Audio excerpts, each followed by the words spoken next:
जे ओडिशा कांग्रेस तैयारी करने मो दायित्व नहीं बोली मोर बहुत दिन इच्छा थिला मते पार्टी विश्वास कला मोर नेता श्रीयुक्त राहुल गांधी जी एवं श्रीमती सोनिया गांधी जी अटल विश्वास एवं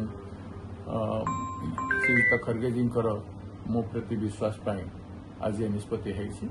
तेणु मुझे कृतज्ञता जनाऊँ और समस्त कांग्रेस जन को मोर अतीत मुझे काम कर स्नेह सदा पाई सहयोग आशीर्वाद मुझे समस्त को नहीं काम करने मो कठिन परिश्रम करी समस्त सम्मान सुरक्षा करने मोर कर्तव्य कांग्रेस तैयारी करने कर्तव्य एवं प्रत्येक चैलेंज को आम विचार करके हम उचित पदक्षेप करूँ गांधी वादी चरित्र रे शांतिमय हिसाब से अहिंसात्मक